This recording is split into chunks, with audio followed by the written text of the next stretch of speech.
Hello and welcome everybody to another Binary Ninja live stream. Is audio working? Okay, audio looks like it's working. I feel very under prepared here. Hold on, let me get the camera focused, make sure we're good. Happy December, everybody. Welcome. Any guesses? What are we doing today on stream? I said it's a big announcement. Oh, we're going to the other window. Trying to test everything out here on several different machines.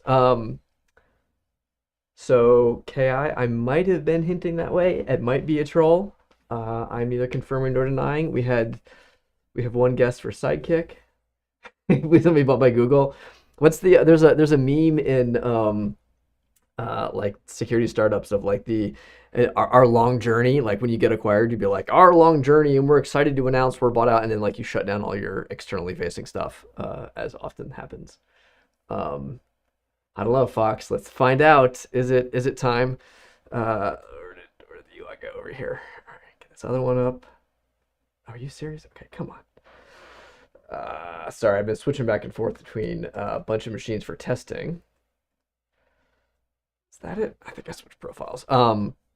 So before I bring it on screen, let's see, where is it? Let me do it here. But how's everyone's week going? It's a little bit earlier time, so thanks everybody who made it. If you're watching the stream later, thanks for checking it out. I don't want to bring it up until I've got everything kind of ready. But all right, let me just switch it and do it. Desktop. All right. So here we go. So I'm on the server. We've got Flare on, and actually it's on this other machine, which if I can ever get it up. I'm trying to enable access to that share, because we do know how Crazy Bomb. But no, I'll give you another hint though. There is something else that I'm hinting already on screen. If we get bought by X-Rays, I like the X-Rays guys. I actually do like them, but we're not announcing we're being acquired by X-Rays. Not our announcement. I think it'll be something it's good. Everybody, so like, you know, it's Binary Ninja Enterprise. I've shown a little bit. We got our Flare on repo that we're here. Nobody else sees anything. We got a couple of folks here active, so nobody notices anything different about this Binja, maybe. I can't figure out why my other window is not popping up. Ugh, come on. I'm waiting for this other window to load. Advent or reversing. Actually, you know what? Somebody suggested Advent or reversing. Oh, I know it was Sergey Bradas. I was talking to him just not long ago, and he was like, "You should totally do an Advent or reversing." And if I was more organized, that's a great idea. I totally would have done that. I think it's a great idea. Oh, there we go. Okay. All right. So, I mean, here's what I was going to do. I was going to do this and like refresh this and be like, Crazy Bomb is here. But no, we're not doing Crazy Bomb. Or at least I'm not. Projects are sidekick. Mathieu, projects and type archives are both tantalizingly close. So you can actually, we've done a lot of testing on both of them. They're both kind of usable state. Risk 5 is also coming. Those are all good, but it is actually sidekick. I'm gonna finally talk about and show sidekick. If anybody, how many people read the mailing list post that went out earlier? I'm sorry, Fox, but see, aren't you like, it would be too soon. It's not ready yet. It's not ready yet for Crazy Bomb. It's just too much. I can't handle it. I might bring up Crazy Bomb in sidekick and try it that way, just for kicks. I'm curious how it will do. I'm gonna do a couple different things. So let's see. Let me add that one in. So we're gonna add a couple other demo files here that I can test it on. So here is yeah. So Binja Boost. The thing we did is like right in the middle of that email was we put a note about sidekick signups. You can actually. It's too crazy. It's the bomb. All right, wrong hotkey. Is that the right hotkey? I forget the hotkey to bring up my browser. Shift, no, Control Shift. No, no, Command Shift Enter. There we go. It's been a while. All right, so there is sidekick.binary.ninja. So Binary Ninja Sidekick is I've like held off for quite a while as we've been testing it.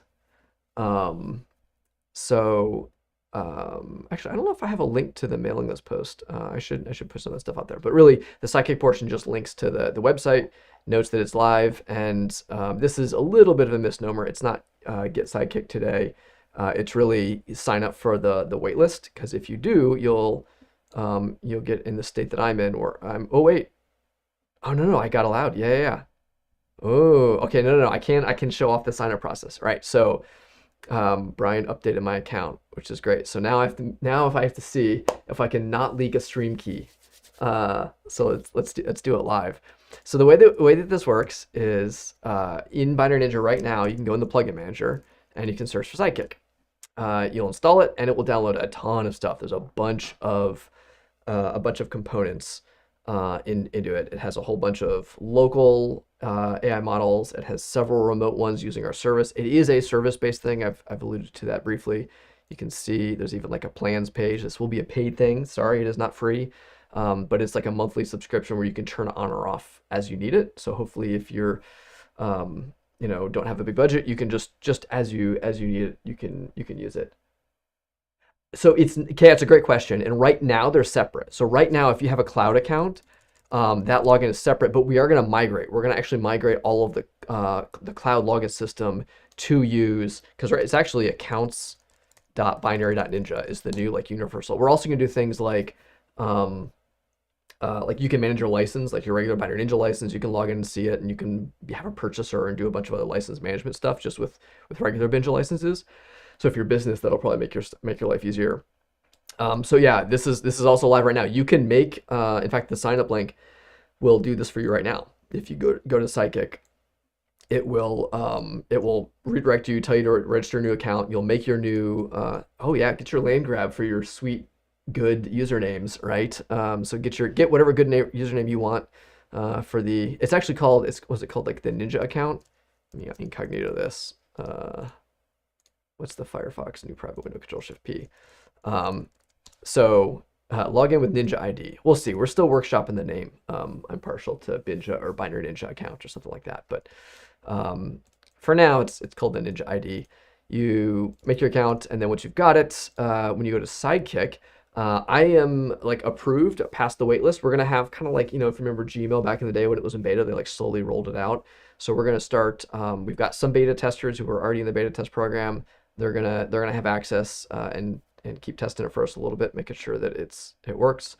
I am gonna go buy a plan here right on stream, and we'll see how this goes. I mean, I won't actually put my credit card down on stream, so I'll let me make sure I do this right. Let's like walk through it up until I do that. So once like the waitlist is gone, or once you're past the waitlist, you'll sign in to your account. You'll get here, and you can manage all of your things here. It even supports like teams and users. You can have all sorts of different stuff. But I'm just gonna user plan API keys. I just want to purchase user plan. Right. This is what I want to do. I'm gonna buy a commercial license.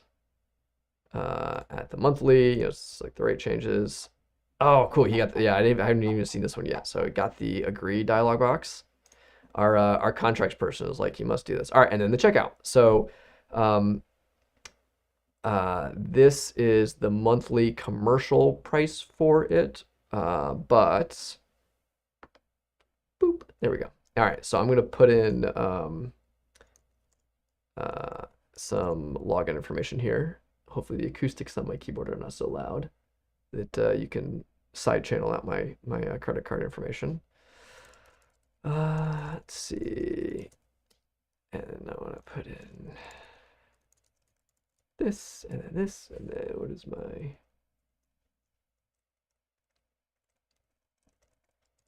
And then I put in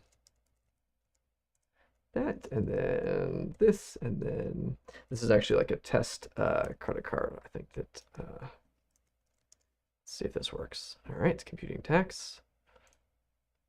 Don't save my credit card, Firefox. Thank you. All right, so here's what it looks like. I bought it. That's great. Now, before I hit continue, let's go to go back here for a second because there's some help docs that just show you how to basically set it up. But I need to make sure I don't leak my API key. So there's one thing I need to do here first.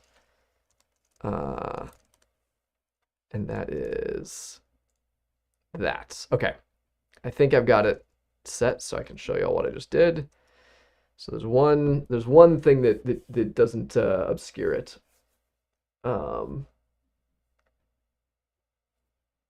Nice, Fox. Well done. That's really good. Yeah, it'll be even better when we have like some sort of like account profile page where you can view other people's Ninja ID profiles and you can like view the admin account. Well done. I'll leave it up to Josh if we revoke that or kill it from you, but good work. So I've got my plan. I've purchased it. I click to copy the API key. And then when you first restart Binja after installing the plugin, it will just ask you for the API key and you can paste it in, or you can just put it here in settings. So I've got my API key in, and if it works, let's try it. Let's see if it works here. So I'm gonna load up. I've been using LightHTTPD a lot with my Sidekick demos, and I like to pick like so I like to turn on total bytes here, and then is it sort by? Oh wait, no, it's analysis. Look, no, analysis is not going. There we go. Okay. So let's look for a function. Ooh, config parser. I've never actually tested this function. Yeah, let's use it on this. Okay, so for context, this no reply. Oh, that actually is funny because no reply, I think it's still the email you get your account sign up from on accounts. I think it says no reply, but it also tells you reply if you have any questions for support. So it tells you, and I think the no reply 100% will go to an actual thing. Or maybe Josh already changed it and it sends from like accounts at vector35. I forget if that was changed or not yesterday. But so Sidekick is installed. Nobody commented earlier, like where's the Sidekick icons? Do you guys see the Well, I was thought you were going to blame somebody else for writing the text of the email. You could have totally said that and I would have believed it. It would have been believable. All right, so I'm going to pull up config parser. It's a little brave because this is a pretty big function. Let me make this a little smaller. Oh yeah, there's some goodness here that it needs a little bit of love. And actually I could just turn off section and kind. I don't need these. I just want that. If I can fight the widths right. Yeah, getting widths in, can I actually reorder them? Yeah, I can. Okay, there we go. There we go. Okay, that works. Where do I put it back now? Interesting. All right, so, and this is also, by the way, the new components. So again, if you're on dev, you've got components is now on, so we can organize things, and we're gonna actually need that here in a second. So I don't know, maybe I'm more excited than you guys are, but the there are several new icons here. So let's go to Clippy. I mean, not Clippy. This is the Sidekick suggestions. So it's going to give us just automated suggestions or things that it wants to do. And to start off with, again, like there is a mixture of like 6 or more different like LLMs, natural language processors, classifiers, code gens, tuned models, standard model. Like there's a whole bunch of different stuff kind of behind the scenes, and it's all sort of blended. So for example, recover and define structure types doesn't use any of the OpenAI APIs on the back end. That's entirely models that we've been generating and uses our service. So this is, as I mentioned earlier, it's a kind of cloud service for now, and that's why at some point we'd like to have this stuff available for offline, but not yet. So okay, so I can click an individual thing. I can like just apply it, or I can like apply all, or I can ask for different things. I can tell it I want you to do function names or variable or structs or whatever, but it's going to give me a suggestion here too. I can also, I think my favorite hotkey is if we look under plugins, Sidekick, apply suggestions for current function. So I like F12 as a nice little like hotkey for let's see if I can do it right on this machine. It should just do that. Here we go. You see it's recovering structures now. Um, Another thing you notice is there's a couple of new icons down here in the bottom right. Because it is a service, it'll tell you when it's online or offline. And in fact, if it starts like airing out, it'll just turn itself offline and won't keep trying. So, oh no, I put my API key in. Oh no. All right, hold on. Let me check my API key. Let me switch over here. Did I not put my API key in correctly?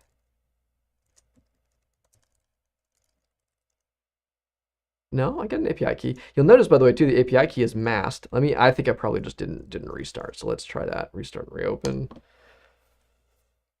No, we're not going to save our analysis. We'll start over scratch. Let's see how this goes. All right, so we're going to go config parser, which will be interesting. So that's a weird looking string. Oh no, these are like command line options maybe? No, I don't know what that is. That's weird. It looks like some sort of like obfuscated string. We've got a switch statement, a couple of like printfs with some real strings. There's a lot of like, we've got a couple of symbols, there's a lot of like things with no symbols. There's obviously a lot of like structures that are missing, we can see. So this is a good example of where Sidekick I think is really useful because Michael, that comes on April 1st. Every other Friday at 5 p.m. April 1st, we'll have the Jordan one to come and help you. You didn't say the magic word. Pop up and troll you. So okay, so there's a big old switch statement. That's a pretty good sized function too. I like this. All right, so this is a good test function. Let's try it again. Make suggestions and now apply all. Let's see if that's resolved. If not, I gotta bug somebody who's not here. That would make me very sad because BK was up very late getting everything ready for launch today. Let's see. You can also see when it's thinking down here. It has a little icon that is recovering stuff. Okay, no, it's doing stuff. There we go. All right, so it's working. I just need to restart the plugin to get the API key. So now a couple things have happened. Where is the, there we go, the component config parser. So I think it's, if I show kind and sort by that, does the component show up top? I forget how that works. No. Let's sort it by address and then disable kind. There we go. So if you sort by addresses, there we go. So, okay, that's interesting. So we've got config parser is a new component that was automatically created.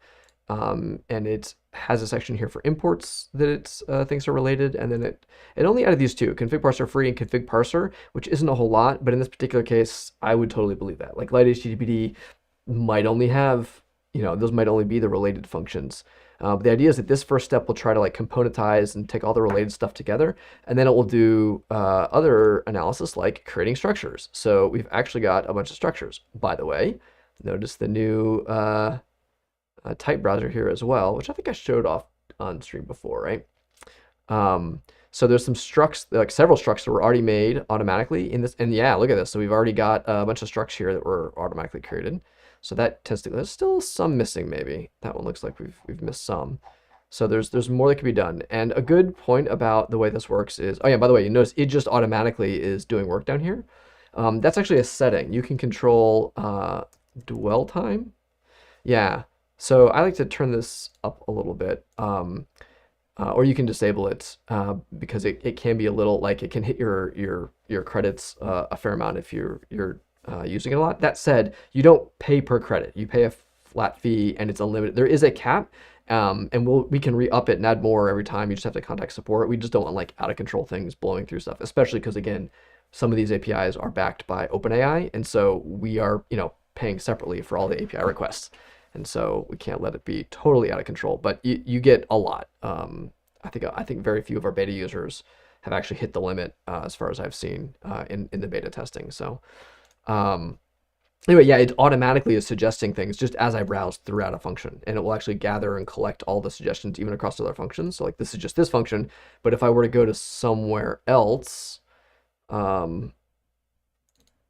like here, it's gonna like say, oh, well, maybe I should do this stuff. Automatically define structure types, and I could do that. I could apply just all of these things, And if I navigate back, it still has the suggestions for that one, but these are the only ones that it's or it's going to focus on this function because that's the one that I navigated to. So I could also just clear it and be like, no, I don't really want to do that now, but let's do the rest. So here, let's actually look. It's got a config parser structure. It says this first argument is a config parser. I mean, sure, it's the name of the function, so no points for cleverness there, but it looks reasonable. More interesting though is it's got an index, account, and then it doesn't know what this one is, but it's coming in from arg4 as the parameter. So it took that hint here. So if we had, done a little bit of reversing and named this here, if we looked at all the cross references, to this function, and decided we knew what that argument was, based on how it was used there, that might have been helpful. FS-base is one of those that I think is not very useful. Okay, here we go. Data struct. That's interesting. So struct 9. Let's see. Do we have struct 9? We can see we see 2 fields being accessed. And Binary Ninja itself will do this part, right? This is normal where it's seeing uses of the structure. What's really nice is because Sidekick creates the structures the appropriate size. You could actually come here and just create members yourself and then name them manually, and it's based on the usage, right? So we have a 32-bit access, we have a 64-bit access, that .d and .q, or we can, and then there's another one here down at the end. We see like a void star at the end, which is interesting. So yeah, let's just let it do all of the things. Data field, that's a terrible name. Yeah, so the second names are not particularly useful, but let's just apply all those. And so now, if I see here for a few more seconds, it's gonna ask for more suggestions. It's gonna do the next thing. At a certain point, it will kind of be out of it, but set it to 1 millisecond. I mean, you can if you want. And see now, it's going to continue to offer names, right? So it's going to continue to name these parameters. Here it's just changing the case. Although you'll notice there is a lot of settings for Sidekick. And I used to be afraid of showing this because my API key was in here. But you'll notice the API key, there's now a setting property on settings. You can say like this is a, now if as soon as I click there though, it will show it. So I have to remember to not click it when it's on stream. So we might change that to make it like an eyeball or something later, so you can toggle viewing it, but like by default you could copy it or do stuff without it. But it's still nice that I can browse my settings with having sensitive things and not leak it on stream. So thank you, Brian, for adding that. All right, so we've got a lot of settings here. You can see you can do a custom host. Some of our beta testers were on different hosts for a while, or the port number can change. A port will not be used. It definitely uses a port. I don't like that phrasing, but that's all right. So yeah, so here's the componentization settings. You can control the depth. There's a whole bunch of, yeah, this is nice here. So this is what I'm talking about. You can change the, like, if you have a preferred style of naming convention. I'm sorry, Josh. You're right. I assumed it was Brian because Brian does all the setting stuff, but you did it. Thank you. I apologize for miscrediting that. That was your hard work, and I appreciate it. Oh, but now that you're here, I can knock on it in person. I don't feel as bad. I'm not doing it behind anybody's back, so I can say that it shouldn't be click to reveal. But it's not a terrible choice. I don't mind it at all. And just Glenn made sure to warn me before I used it on stream, and accidentally leaked my API key, which wouldn't have been the end of the world. But so you can actually control the case and the styling of the naming convention depending on what you like. So there's a few other things, like I said, the dwell time that I already changed, and then if you want to name fields and structures versus functions differently, or structures themselves, you can, again, all those kind of naming conventions. So I am just going to leave it on default, but other folks might have preferences. So, all right, so now we got some more settings.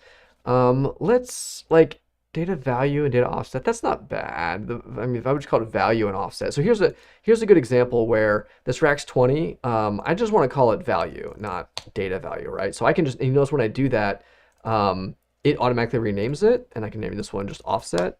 So it's pretty smart about like a blend of like you doing things, the suggestions, and it working back and forth really seamlessly. So we've put a lot of time for several years now, literally before like the kind of latest explosion in OpenAI, where we've been working on like the how this stuff would work. And so a lot of this is like tweaking even in the user interface, which I think is kind of nice. This one I'm going to clear. I don't really like that suggestion. And then that one's fine. So let's make that one. All right. So I've made my suggestions, and look, we're already starting to see like this is definitely starting to look a little bit more clear. In fact, now it wants to even summarize it for me. This parses a configuration file, performs various actions based on the contents of the file. Pretty generic, but sure. it's not, I would say it's not wrong. So it wants to add a comment for that function there. That looks pretty good. And so let's see if it doesn't do anything else, or is that it's kind of done. Yeah, done suggesting things for me. So not bad. Like, I like the structures. I think they work pretty well. The naming, there's not a lot of naming that was really impressive on this one, but there's also not a ton of context. So it tends to do better. I mean, you just see like a bunch of buffer operations, right? So it's hard to know what that might be. And there's still, like I said, I think some missing structure here that we would have to manually do. So this is not meant to be like solve everything necessarily, but it can vastly accelerate what you're doing. And because it's kind of like just in the background automatically doing these things, it's kind of nice. So assertions are nice for getting out names of things. So that's kind of nice. In fact, that is one of the things it will do. If I hadn't named, if this function had no name, it very likely would have been able to pull it out from there. Although, ooh, actually, assertion failed, context current. So this actually is context, right? So I could actually name this. And then where is this one? Actually, so here's a good example of kind of like manually reversing it. I would go actually, let's see, can I hit var and then context?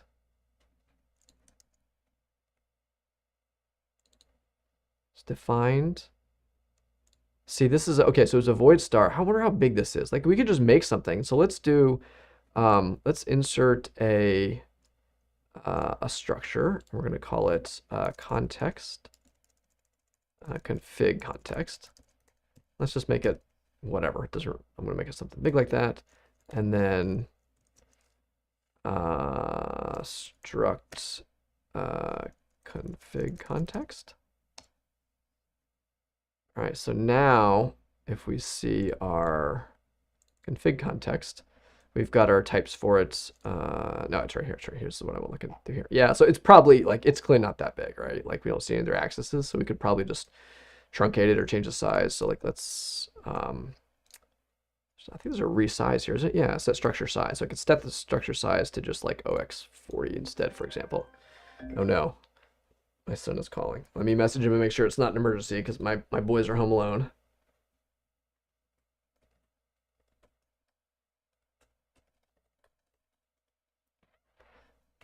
All right, so let's change that to 40.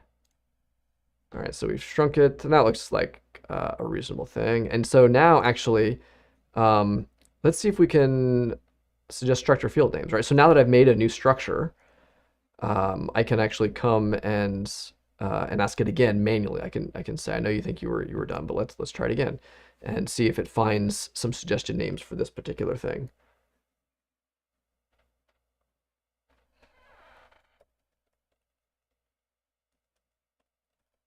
I'm not abreast. Okay, so that was not a useful set of names there. Did it do 1, 2, 3, 4? Interesting. It found some other. Oh no, those were different structs. Yeah, so these are all off different structs, and I'm just gonna like not apply those. I'm just gonna clear that out. So that I don't think was as helpful as I was hoping. So let's look for hit exit, and I'll look at our cross references to this thing. So, you know, just I can show this. Let's. Oh, that's right. We were going to go through that. The assertions, weren't we? We saw. Was it somewhere around here? Could probably just look for the assertion string too. So let's go do that. Let's config parser .y. Yep. Show me that. Config parser. There we go. Okay, so now let's go back to our struct. Cur and context current. So context. So this one we're going to call current, right? So first we hit S and it will create a member at that offset. And now we can name it current, right? So yeah, there we go. And now context current is equal to 0. Yeah, so we're seeing, oh, and this one is called cur4. So I didn't name that one. It did actually suggest a really good name for that one. I just noticed, right? So that's cool. It pulled out cur from the context of the assertion and it named it current instead. Hey Ryan, no, I'm early. You're not late. That's all good. You can always catch up in the VOD, but yeah, we're playing with Sidekick. We're checking it out. That's a good question, Fox. Comment. And what you can do, you can ask it. So I haven't tried this before. Let's try it. Let's say case 19. I think if I select one of these and I say Sidekick, add comment for selected lines, right? So if I want to be like, please summarize this case, right? I can select, I think, let's try it. You can select those and then say add comment, and it will, yeah, not great, right? So in this case, it's a pretty generic summary. It depends, um, but there's also, like there's some structure and some of the math here we might need to clean up. Like there's some stuff there that could have been better. I wonder what this, oh yeah, so there's a, so this is array, right? We could do some array operation that it's failing on. So we can start naming this stuff, and it will also go back and forth. Like I said, we can kind of improve it. Ooh, that's a good point, Glenn. You're right. I think this one is bison, in which case the value, well, the value doesn't mean anything, but that's also why I just selected a chunk at a time. Like, what does this chunk of code do? So it's parsing some tokenization happened, right, on a config file. And this is parsing out like essentially the different tokens where the number doesn't mean anything, but like it represents something else. Now it could be like an enum or something. We could go pull that out, make it an enum, and then get useful things. And even kind of work backwards, right, to figure out what some of these are. So okay, so let's try another big function. To connect connection. So that was, yeah. So we don't see our config parser because we're in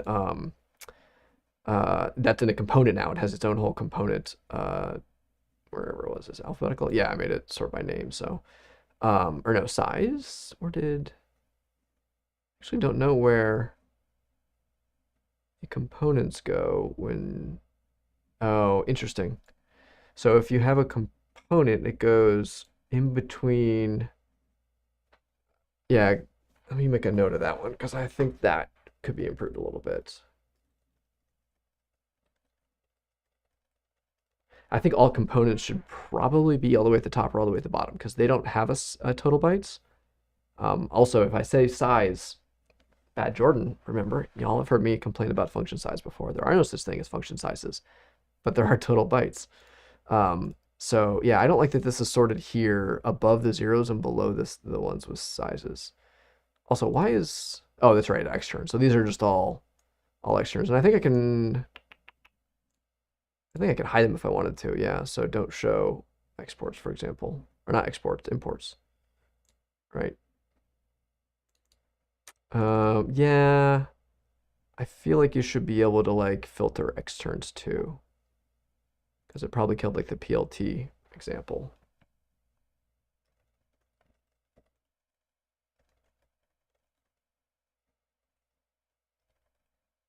Yeah, we've spent a little bit of fun lately. A couple of us reviewing over like PLT import export got the joys of how that stuff gets resolved and how our analysis happens. So it's fresh in my mind. But all right, back to the task at hand. We've got this connection state machine. This one looks interesting. So let's look at this. It comes from connections.c. That's interesting error. SDD, SDS. So I'm gonna hit A on that to make that a string. Is this like a size? But what is that? No, it's gotta be some like error code. Log error, right? Curious. That might actually be, okay. And so we've actually got another switch statement, a couple of like loops here. So, and it's a connection state machine. So it makes sense that you would have a switch statement and some, while trues. It's parsing through some state machine. And in this case, it's a web server. So probably something network related. We see like HTTP request parsing. Hey, David, welcome. Good to see you. We're playing with Sidekick. It's finally out. It's finally here. Sort of. It's still technically in closed beta, but like it's very, very close to being publicly available, and you can sign up and get on the wait list now. So I did say I didn't want to show off Sidekick on stream again until it was ready for people to actually get it, and we're close enough that we decided to stream it today. It counts. Um, we're really happy with it. So this particular function, and yeah, by the way, I've barely gotten into all the features. I'm like going nice and slow in this one, but there's so many things that it does. This is just like scratching the surface. So yeah, so we've recovered structures, which means again we're going to first componentize. Sort by the address. No, sorry, sort by address. Sort by address. Then we've got our config parser section. And we should have, oh, there we go, HTTP response. Oh, it also made a log error. Interesting. Yeah, so it actually pulled up, oh, I think it was because it auto-generated when I navigated into the log error. And so we've got a log error component, which just put a bunch of imports and some actual functions too. Are those? I don't feel like those should be inside of imports, but I might be misunderstanding the point there. HTTP response, we've got a bunch of HTTP stuff that all looks like, I'd see some crypto and stuff in there too maybe, but yeah, there we go. So connection state machine, HTTP response, and some other unnamed functions, but it's clustering all these together and saying they have similar resources they're accessing, so like the same global structures, for example, which is really nice then because when we go to create structures, it'll use information across all those functions kind of for you, which is super nice. So let's see, do we get some new structures? We got a lot of new structures, right? We only had about a dozen before. So we've added a bunch of new structures here, which is great. In fact, you can see here config struct 19, struct 18. So there's, yeah, so 2 structure passed as arguments to this function. And yeah, let's keep going. Let's just let it go. I haven't tried Sidekick in particular with Rust and Golang, so I'm not sure. That's a good question. Oh, I've got some errors. Did I miss anything? Uh-oh. All right.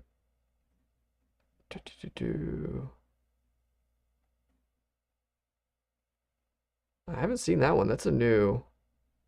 None type has no attribute auto names. Interesting. Okay, so we've got a bug here. We do need to pull that one out. We'll save that for, actually here, I should just copy it into a file before I.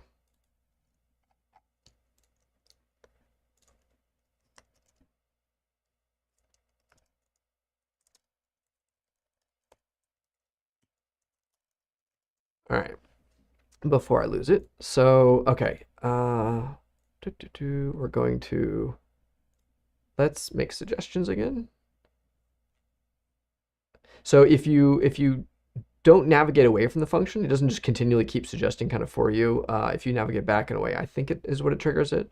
We're still kind of playing with like the how much to do automatically and how much to like make the user do it. Because, like I said, there's that really nice F10, F12 kind of hotkeys, which if you're not using the debugger in particular, oh, there we go. Okay, so we've got a connection, a request, and an action, some of these names.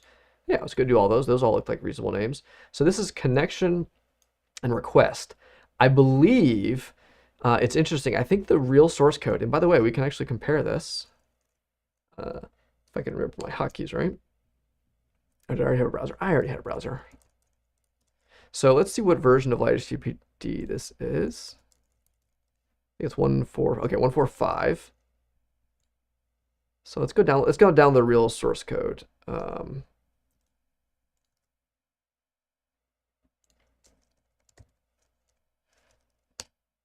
No, that's not right. I didn't do that. Not 145, right? Let's see if it's still up here. Otherwise, we'll get it. There we go. Okay. So we can actually, what was it? Connection. See, and it's connection state machine. There we go. Yeah, server and connection. So the actual variable names are serve and con, and they've got a server and a connection structure type.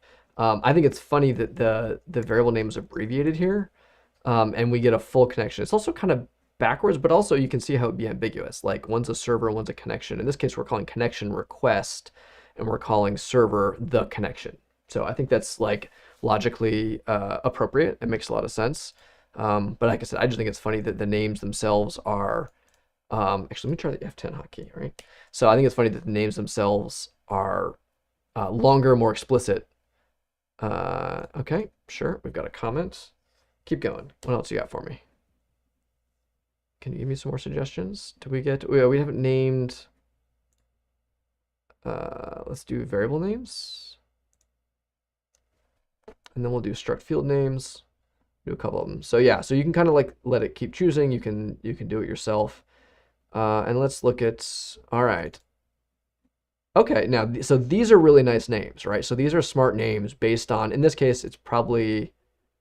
Yeah, it's probably fairly obvious. Although that's interesting. It's error string, but we're calling it SSL error string, which is really nice. Which I think makes sense because I'm pretty sure this is an OpenSSL API. I don't think there's an easy way to tell from there, is there? You don't get like it organized, but yeah, it is. So that's an OpenSSL error. So that's really nice. It actually was smart about picking up that context and appending the variable with SSL error string. So that's a really, really good name. That's impressive. And again, like it's not true. Like I can verify it with just a couple seconds and going looking and Googling and be like, yeah, that's right. But the fact that it can save me all that context, and I had to find out where it was initialized and kind of go back and forth. So it's super nice that we don't have to do that. So yeah, those all look like great suggestions. Let's do that. Let's do field names now. And let's see what, yeah, as you can already see the structures being created here just dramatically increase the readability of this code. And this is like a good size function, right? Like this is a pretty big a function. It's not a toy sample size. It's like almost 1,000 lines of code.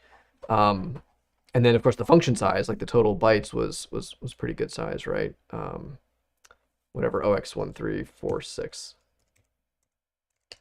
So 5K worth of code. Certainly it's not massive. There are definitely bigger functions, but it can scale up, and this has been pretty responsive too. And the response times on the OpenAI APIs can change dramatically throughout the day, which is a bit of annoying because we can't really control it or impact it.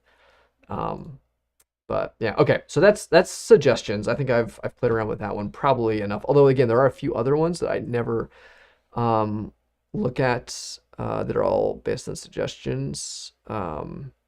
Yeah, name callee functions is really interesting too. So the idea is that you can find, if I actually go here, can I do that? I don't think I can do that. Can I? Here, and I look at my cross references. So there's 4 other references. Now they're all in main. So that in this particular case, it's not going to be a useful thing to trigger, but you can try to get better accurate names by first analyzing the functions that are calling you and looking at how you're called in that context. And that it does a bunch of stuff behind the scenes to try to get smarter like context without overwhelming like a token count on the naming models. Plus, I guess that all of the structure recovery and componentization, those are all our own models that we basically had a whole bunch of this stuff, and then we compared it to what OpenAI's LLMs were doing, and anything that they did better, we just replaced our stuff with, and anything that we did better, we kept. And so that's why we've got this sort of hybrid kind of solution. We're still definitely evaluating some of the other llama and all the other different local models so that we can eventually replace it, which will be nice. But okay, so it's taken a little bit more time on the next set of suggestions. So let's go to something else. Let's go to indexes. So indexes, and there's a warning, just the very first time you do this, it can take a second. So we'll let that go. Indexes are probably my favorite feature of Sidekick. So this is a super nice, oh no, I didn't break it, did I? IO notify, I'm out of space. Oh, hold on, let me make sure I'm not. Okay, I'm not out of hard drive space because I do know that some of these. So let me save my. I don't know if I want to save my database or if I want to. Yeah, let's do this. Let's do. I don't think you can duplicate a project yet. That's one thing I was asked. So, but we can download the original file.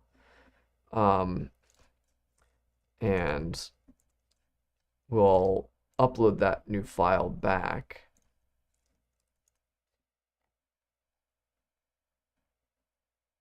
Where did I just download it to?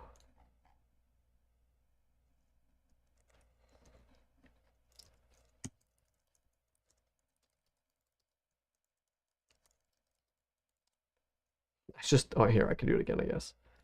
Download original file. Oh, in the install path. That's not what I meant to go. Okay, see, binary ninja dev, enterprise dev, move light HTTPD, downloads. Okay, so I just want to keep a kind of a copy of this clean.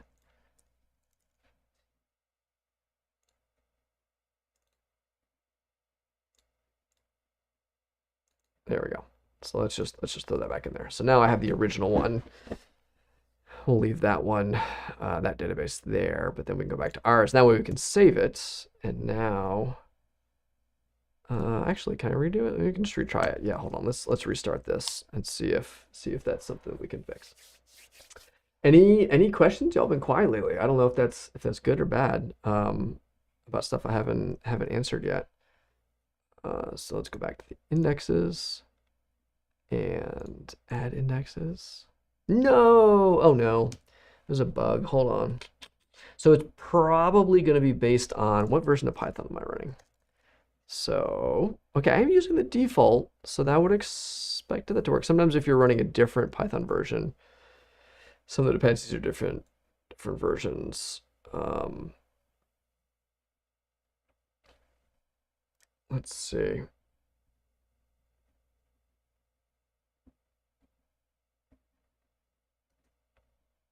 Oh, I notify notice file a directory. So where is it trying to? So something it's trying to monitor the file system for new indexers, I think. And did it maybe just fail to create the file? And now indexers, okay. Now I can't get the settings file. That would leak my API key. So I gotta remember not to do that. So there's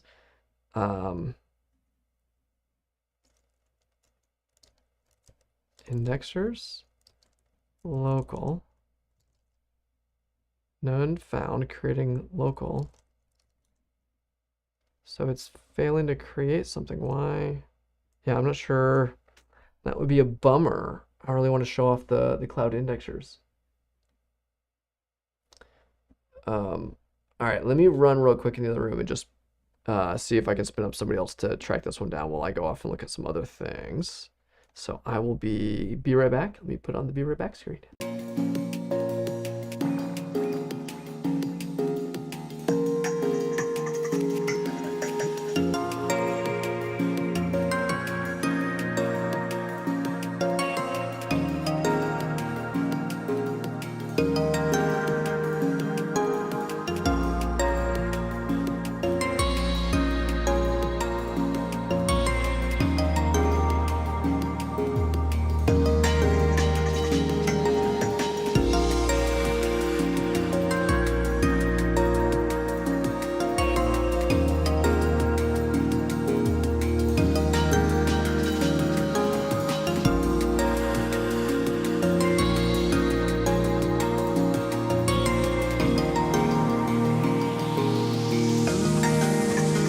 All right, so I'm going to spin up Glenn and have him go take a look at it. I kind of have a suspicion that it's just either this particular version or something different on Linux and the iNotify stuff that's not working. So I'm going to take just a second actually to DM folks the error and line number.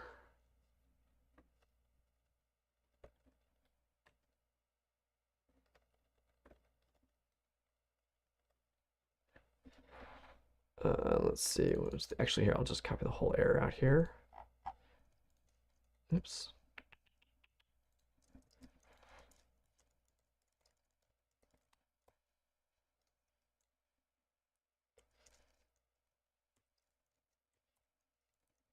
Okay.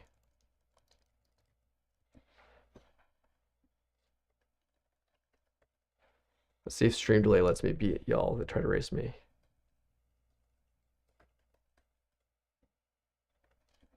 Oh, I got it. Nobody sniped me to my own file transfer. Not that I'm worried about you getting this error, else I would have just blanked the screen. But All right, so I can drop that in for them.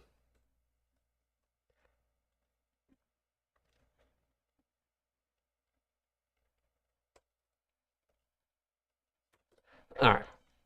We'll see if they can figure it out while I play with other stuff in the meantime. So I can talk about what indexes do, and one of the reasons that I like it is because the Sidekick plugin, even if you don't have a Sidekick account, even if you don't have an API key, and you can use indexes and put them to really good use when you pair it up with one other feature that we're gonna talk about. So you'll see it starts with high level functions. I think okay, cool. But I still can't. Yeah, the problem is with this bug. Oh no, can I still create one? Cool. Custom index, right? So I don't get any of the magic ones. So there's a bunch of magic AI based ones, and I'll talk about that if we don't get it fixed where I can show them. I'll talk about some of them and how they work. But I can make a custom indexer, and I can say like one little kind of party trick this has up its sleeve is I could say find all functions doing operations with floating points IL instructions. I've never thought about doing this, right? So I could give it this, and let's see if this can if this part will still work or not. I think it might, because I think the thing is broken. We want to pack this. So I can actually ask it to give me join the waiting list for Crazy Bomb. I'm gonna set up a special mailing list just for you, Josh. So you can give it like a natural language description and it will create an indexer. But you can see like this is the general structure of an indexer. Yeah, I'm not sure my plugin's in a good state right now because of that error. So that may very well be it. But I think it should still work. We can still write our own. So if we look here, let's build this up. Let's call this find floating point. And what we're going to do is we could either find functions with floating points, or we could find the actual like IL instructions themselves. So let's say with floating point, right? Let's make that what our thing is actually do. All the minimum IL instructions with floating point, just for kicks. All right. We've got it kind of at the boilerplate, and you see it's a generator, and it returns a couple of different things. It can return, and like I said, instructions, addresses, IL instructions, and in this case, the default here is just returning all functions. Let us do something like for f in bv dot functions for I in f.mlil dot instructions, and now I'm gonna have to just accept it. It's not gonna work. Oh wait, is my tab 1, 2, 3? Oh no, 4. All right, I gotta fix my tabs here. I had to use a tab key. That's my fault. For I in instructions, if is instance I say I don't know off the top of my head. Actually, let's look it up. Let's see if we can find it. Docs.binary.ninja. We're going to go to the developer guide and medium of allow floating points. So I don't know if there's an is instance. Ooh, I know a plugin that can help me answer that question though. We're just gonna say constant for now. This is totally wrong, but I'm gonna come back and we're gonna fix this. That is wrong. Thank you for that helpful. I'm gonna yield I, right? If the current instruction I found, all right, so that should be syntactically correct. And then it's gonna run it across the whole binary, which will take a second here, I think. If I didn't break it. Let me put a index.py. Let's just save it here. Actually, yeah, that's okay. So let's just cancel that one for a second. Like I said, I think I may have busted part of this, but let's go fix. Yeah, let's go find actually all the floating points. So what I want to do here is the IL hierarchy plugin. Yeah, let's install that. And yep, there we go. So now I just need to find some floating points. So now I'm going to go to low level IL Actually, if I look back at the docs, it's underscore F. It's kind of a janky way of doing this.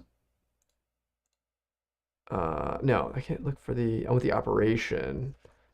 So I can just test this on something here. It would be easier if I had an exact sample I knew that already had some floating point in it, but let's just try this for I in pv.mlil instructions. Actually, yeah, I don't need to iterate over functions at all. I can just do it directly over the instructions themselves. If stir I.operation starts with mlil underscore f, mlil underscore f, print I. Let's try that. Cannot join threading. All right, well, let's do this for f in. I'm not sure what's up with that mlil functions, and then for I in f dot instructions.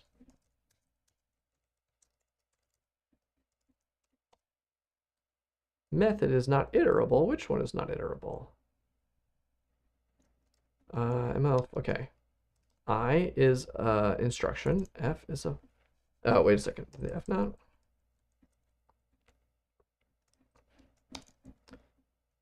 bv.mlil functions. Oh, it's a. That's right. It's a. It's a function. Yeah, it's a little tricky. It's not a. There we go. Okay, so there may not actually be any floating point in this, so maybe that was a bad suggestion. That's fine. Let's just look for. Oh, I know. Like arithmetic, I think is another class we can look for. So that'll yield a lot of stuff, but it's fine. Let's do. Actually, let's do the same thing, except we're going to dump if is instance I arithmetic.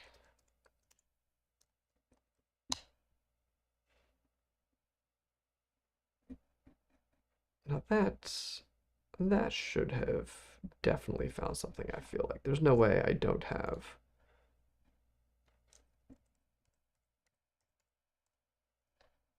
Hold on. I wonder if I'm doing something wrong. You've missed, Carl, sidekick. We are demoing the sort of final unveiling of sidekick. We've had a couple little things that I suspect were my fault for not testing it earlier on this platform, but we showed off how it can automatically mark up a bunch of functions. So names, structures, structure member names, comments. It did that. And now we're on to what I think is the cooler feature, which is this thing called indexes, which once I get one working a little bit better, we will make sure I'm not missing anything over here. We will. Yeah, I mean this will work. So I can. That's fine. Let's just call it. No, I don't want local call. What do I want? What's a good instruction type that might be interesting? So I've got light HTTPD, and I want to find interesting functions. Or we could do this. So let's do something simpler. Let us go back to our indexer. So we've got high-level functions. This one's built in, and we can even edit it and see what it does. But it actually does like a calculation of like in degree and out degree, and I don't know, scales it some way. I'm not really sure exactly how. But then you get some measure of like how like many things this function calls. And so it's not just a straight count. I don't understand the math, but I take Tim's word for it. And so you could sort by this, and this should be like interesting functions you want to look at. And that actually kind of makes sense. This jives with what we were looking at earlier, which we were just looking at function size. So it makes sense that larger functions call other functions more and have more connections. So that's this high level functions thing. And I wanted to add one. We're gonna call it. Oh, I just forgot. We're gonna call it buffer functions. All right, just anything functions with buffer in the name, right? And we're gonna do if buffer in lower f.name yield f, right? So we're gonna just match any Let's see if that works. Oh no, I think I did. I think I did. I think whatever bug I've got is breaking even my ability to like add new indexes. No, that's the best part. I want to show this. Yeah, I don't think I can do that right now. Okay, well let's show what it works with, just the high level functions, because we can at least do that. Um, okay, yeah, that's some other nice helpers here too. So whenever you've got, you could also just componentize that way. So you could write a quick script and then say, all right, those things I want to be componentized. And because you can manually remove things, and can you add, yeah, can you add something manually? I don't know if you can manually add something to an index. That would be kind of nice. Then you can just quickly create a component with the stuff that you found. But the whole reason this is useful, and oh, bad timings. Actually, I think you might still be able to get Sidekick even with an expired dev license. I hope so, Carl. We have found it useful, and we have some customers in beta testing who have found it useful. It is not flawless, but neither is decompilation, and it still provides a lot of value. So I'm pretty happy with it. In fact, actually, I can show you, if you catch up in the VOD earlier, you can see the before and after. But we made a whole bunch of structures, variable names, field names in this particular, like all these structures were created by Sidekick for me, and then just add some names, parameters. So yeah, it did a whole bunch, and we can even have it go through and provide suggested names for those. And some of them were actually really good. In particular, some of the ones in the network, what's it, like 18 maybe, 19. One of these, there was some really good name suggestions for the field members. But yeah, the Sidekick, the reason I want to show the indexers is because there's a new view called the code insight map. And the code insight map there's no like AI baked into it, other than like the indexers, which, like I said, have a couple of things that they can use different machine learning models for. One, for generating your code, so you give it your plain language description, and it will write the code for you. And two, there's like a bunch of classifiers built into it, so you can say, show me all the crypto functions, and it will just categorize all of the things it finds based on the like natural language parsing of the strings, and it's quite good. It's been trained on a bunch of stuff. It'll pull things and I'm like, that is not related to crypto. And then I go look, and sure enough, it is. So I've been really impressed with that. That works really well. It's fairly fast. And then the cool thing about it is when you have all these indexes. So like the whole point of these indexes are like, it's the back of a book. It's like you've got topics in each index, right? So you can have, crypto, file system IO, networking, this high level functions, which is based on algorithmic complexity. You can do other things like do your own custom, any kind of analysis you want, and you can even provide like this kind of measure. And then you can come over here and say, okay, I want to show high level functions and the relationship between each of these things. And so anything that's a high level IO function will be shown in this call graph. So think of this as in between control flow graph and call graph. Call graph is high level, just show functions. And then a control flow graph shows a single function, but it blows up really big. And this is real nice because it's in between the two. You can see more detail inside of these functions. Like if I was able to get that other index turned on, what would happen, it would actually populate these nodes with the details from the indexer. So if any of these functions had in them strings that matched the crypto string, or file paths, because it was a string reference in that function that was something that looked like a file path, it would automatically show up here if I enabled the file IO indexer. So I can turn on and off the indexes I care about, and then see the control flow between all the functions, or rather like the call graph relationship between these functions, but with the additional information of just the indexes I cared about. So it's a really cool idea because, like I said, control flow graphs are too low, call graphs are too high, and this is like the Goldilocks right in the middle. And because you can choose which one of these things you see at any given time, you can do the ones that you care about. So it's super neat. Oh, Peter, thank you. I totally missed it before. It is just floating point. So I think I can.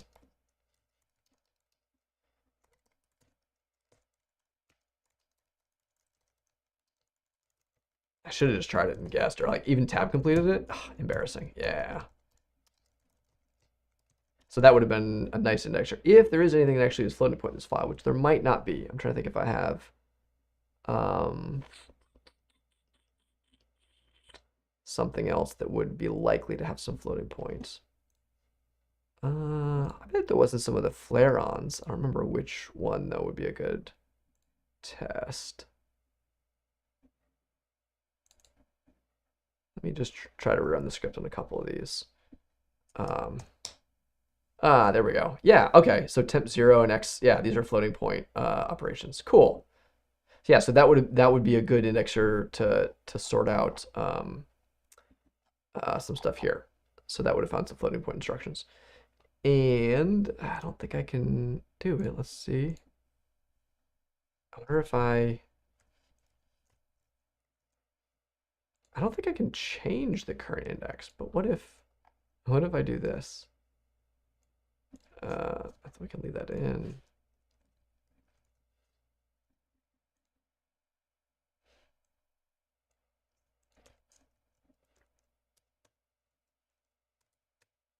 I want to yield I if yield I. So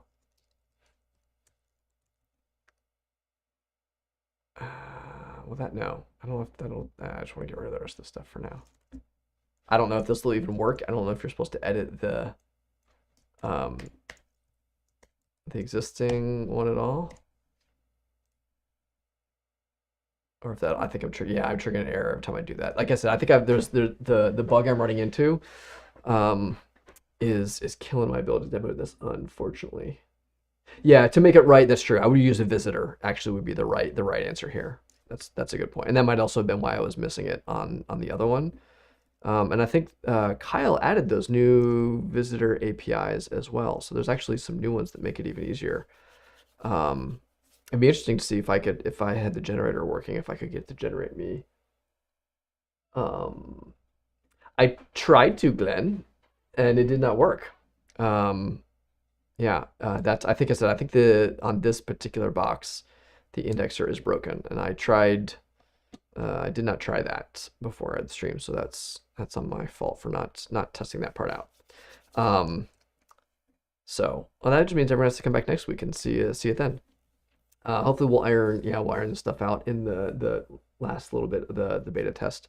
But I'm really excited for this. And like I said, even if you don't have the Sidekick AI API at all, if you just got the plugin locally, you can still use that code insight map. You can still define your own custom indexers and then cross-reference relationships between functions with all of those attributes you care about, the things that either function calls or instructions or strings or whatever they are in each one of those nodes in the graph on the call relationship. It's really nice, and you can see you can control all of the kind of like UI type things as well here of what you show and what you don't show. So you could you can do a lot of really nifty stuff there. Now if I navigate somewhere else, like in the binary, it will actually change the navigation. That's what that pin is for. So you can pin it to not have it if you wanted to like split a pane and go somewhere else and do you can like unlink it from that and pin it to this thing. So no, actually wait, that's a good question. I don't know the difference between pin and unlinking it with location sync, but I really like the code inside map a lot. Let's see. Next up, documentation. So the documentation feature is basically it starts really bad. Oh, I didn't even do anything. Let me go back to my this function. Yeah, this is the one that I would want it on. So I can generate documentation for a particular function, and especially after you've already annotated it. Oh yeah, no, Marcus, that's actually one of the main things that you should do. Is you should give it as much data beforehand as possible, and it will produce better results. Like if you give it something with 0 names whatsoever, it's probably not going to do a very good job, honestly. But the more context it has, the better its results. And so, yeah, it absolutely feeds in. If you load up an exe and you've got a PDB, and so you've got better types, you've got named parameters for imports and stuff like that. It will produce better summaries. It'll produce better suggested names for the things that don't already have names. Like all that stuff gets better. And again, it's kind of iterative. Like you can actually do a round of it, make a bunch of changes yourself, and then go do another round of it. Be like, okay, now I've added this new function or these new variables, and then this new structs, and then go back and kind of this back and forth. Hi, Dylan, welcome. So yeah, it's like very much like a decompiler is interactive, so should the AI usage in our experience, right? Like maybe at a certain point, it's good enough that it doesn't need as much context or back and forth or correction. That's also why it's, like I said, those suggestions that I was doing before. Um, oh, there we go. We actually have a bunch of other suggestions here. Oops, these look like busted ones. So there's some sort of thing there, so I can clear those. Yeah, but like this rejected thing, I don't know what's up with that. Rejected reason. Yeah, I don't know why. Temp set. That's to be clear. But yeah, okay, these look really good. Connection request, response header, field ID fields. Okay, these are great suggestions. Yeah, so that's a good example where as I was navigating around, it actually was suggesting things for me, and so I can. Can I just did I select one? Is that why I can't apply them all? And by the way, once you've generated documentation, you'll see it also adds a little documentation icon. So it's telling me there's documentation generated. I can edit it. This is also nice for multi-user stuff. If you're collaborating with other people, you can edit some documentation, save it, and then other people will be able to pull out that same data and they'll be able to see that you generated documentation for that function. So it's super nice. Let me catch up on chat. Sorry. So Ricardo, the only features that run locally right now are, I might get this wrong. I think the structure recovery might be local, or at least portions of it might be local. The componentization I think is local. The variable naming is all remote. The generation based on natural language description is all remote. The classifier, I don't know if that's local or remote, actually, when it asks for where all the crypto functions or network functions. I think that's remote, but I could be wrong there. I have to double check.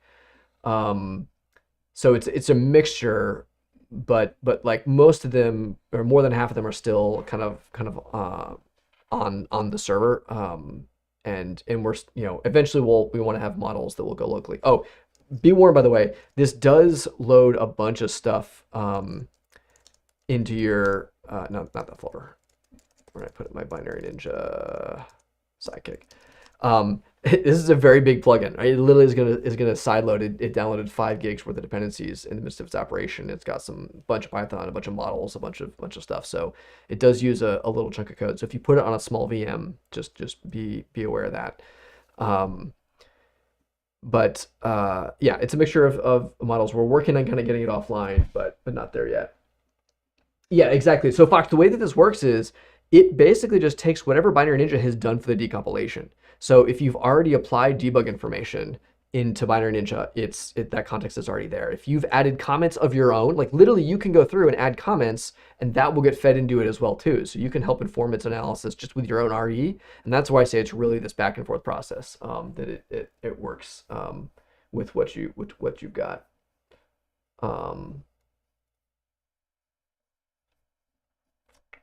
Let me see what else am I missing. Yeah. Carl, every license can get it. It is paid, however. So it is, there are paid plans. Like I said, some of the features you can use without the plan. There's where I'm going. But if you just go to sidekick.binary.ninja, you can see it.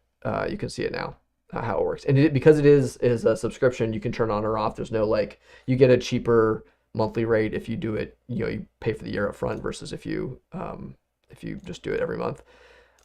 We are trying this pricing out. We're going to see how it goes. And like I said, part of this is we're actually proxying some of the stuff through to OpenAI kind of behind the scenes. And so some of it's funding just our utilization there and our own infrastructure and models and stuff. So there's a fair amount of hardware behind it. Although ironically, by the time we move it to on-prem, we'll probably get more expensive because we'll put more work into pruning the models. And then once you've got the models themselves, it's all running locally. You've kind of our 4 years worth of work that we put into this is all kind of bundled up in one thing. So that will probably only be available for enterprise once we get that done. But that's the plans. Yeah, exactly, Ninja. It's subscription because not only does OpenAI cost money, but also we are running a fair amount of big cloud compute to do our own models and stuff for this too. And we've put a lot of work into the research, into like generating our models, into building. Like I said, there's a whole bunch of different things it's doing. It's not just like it's not just like one big LLM. There's like several different things all behind the scenes, kind of blended together. Like I said, a mixture of our own stuff, some open source. I think we're missing right now. One of the things we realized is the documentation. Yeah, this is TBD still, so we've got to work on that. But it's all there in the plugin. You can go view the source, so it's technically still there. We're compliant, but we're getting cleaned up, and we'll link to the stuff that we are directly using as well. Although I think I gotta fix that. There we go. I like that being light color by default. Yeah, exactly, Marcus. That was the pricing for commercial. Yep, thanks Ninja for summarizing that. So there's that. I don't even think I've hit everything. So it's a documentation. I really wish I had indexers working. I apologize for not testing that. Oh, notebook. Totally didn't even cover the notebook yet. Notebook is what people think of. It's the most recent addition to the feature set. It's what most people think of when they think of like an AI, like sort of chatbot kind of helping out. And it is interesting though because it's integrated to all the other features in a nice way. So like you can, for example, so like you can interact with it, like it literally looks like a chat session where you can be like, what does the current function do? Actually, here, let me try this. Let's go back to connection state machine. Let's find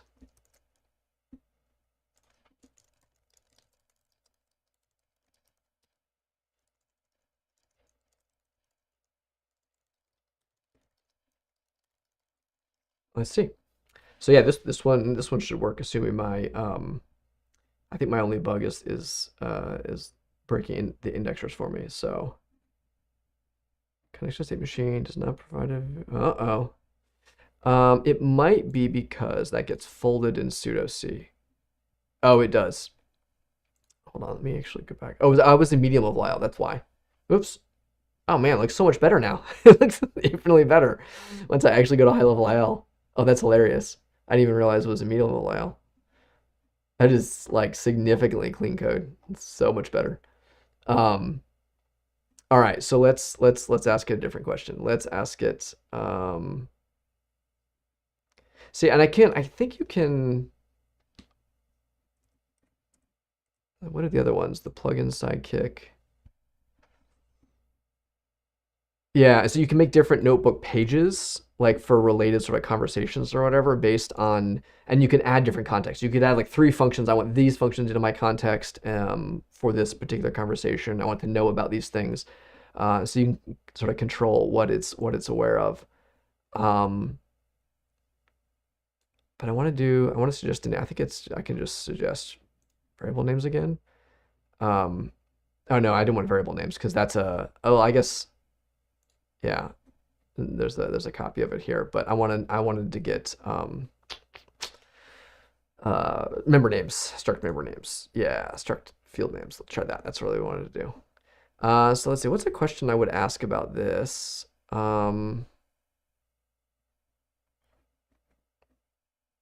Let's like ask it this. What might be the significance of the constant in this function?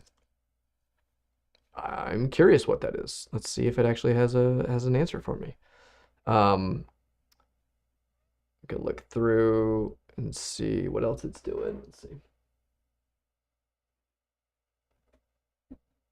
I think, Marcus, I'd have to double check. I think it mostly uses sudo-C. I think in the interest of trying to get, for the things that use the OpenAI models, like I said, there's a mixture of models.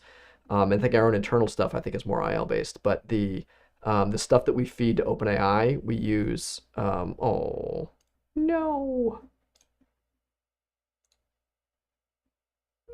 Read timeout. I wonder if all the beta testers are also hitting it right now.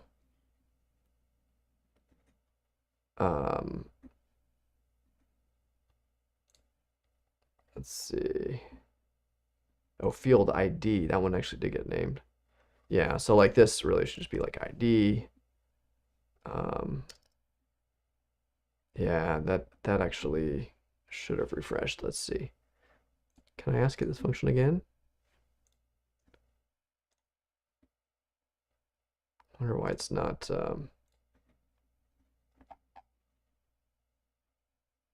Oh, oh, is that okay? That's another. I don't know if that's the actual.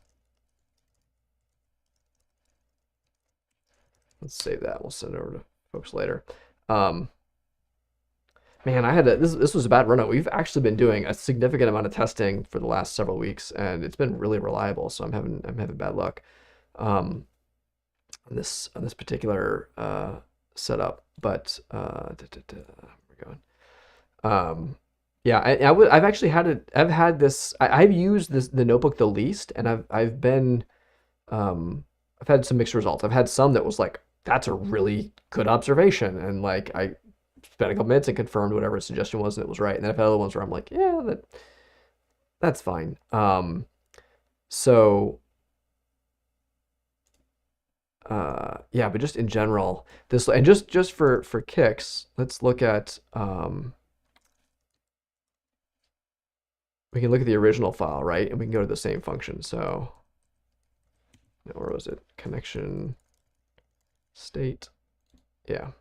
So here's the original high level IL for this function, right? Like if you just want to compare the non-sidekick version to like I mean you saw me, I did like a tiny bit of manual RE for like one function later on, like named a few things, but like this is 99% just pure automated analysis improvements, and it's significantly better. Not flawless. There's still like we haven't created a structure member here inside of this other, so this is a struct into some other char field offset. No, see, I bet that's actually not. So we probably have to change that. So there's work to be done, right? Like again, it's not flawless, but like it's significantly nicer. Take care, Fox. Thanks for hanging out. Sorry to troll you a little bit with Crazy Mom. I couldn't.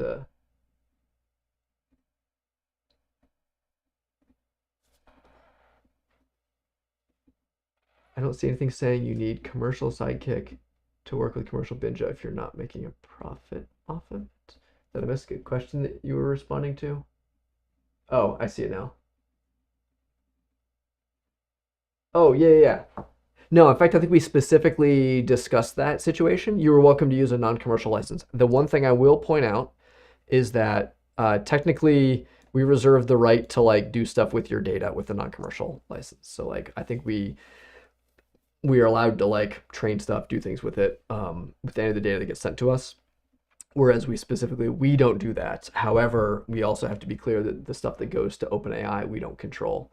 Although I forget the exact terms of that. I think we've documented it somewhere in here for what they do, what they don't do.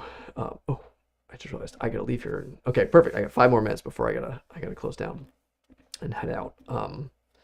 So yeah, no, you'd be more than welcome to use a commercial license with a non-commercial if you're using it for non-commercial purposes. Absolutely. Yep.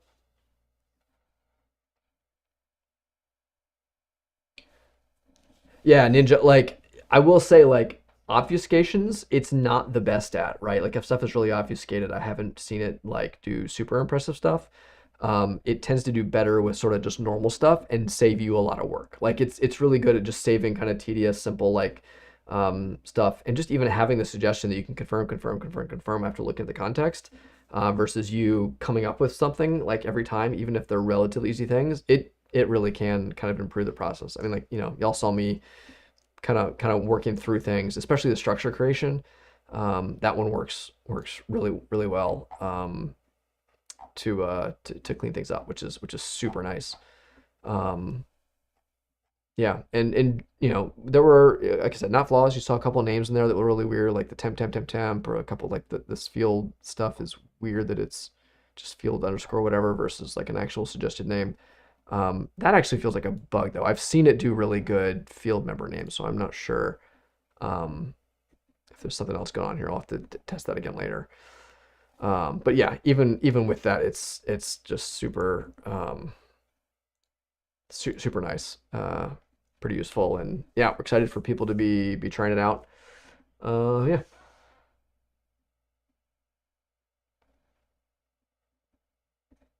Oh, so yeah, I think I already answered that right. Oh, something that you don't have rights to? Um, I'm not sure. I'm not sure what the terms of service say. Um, that's a good question. We'd have to go. I've reviewed them, but I don't remember now. It's been a little bit.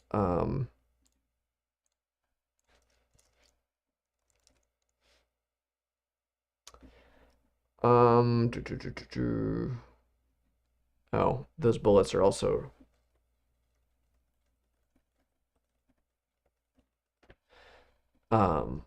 Make a note on that. Da, da, da.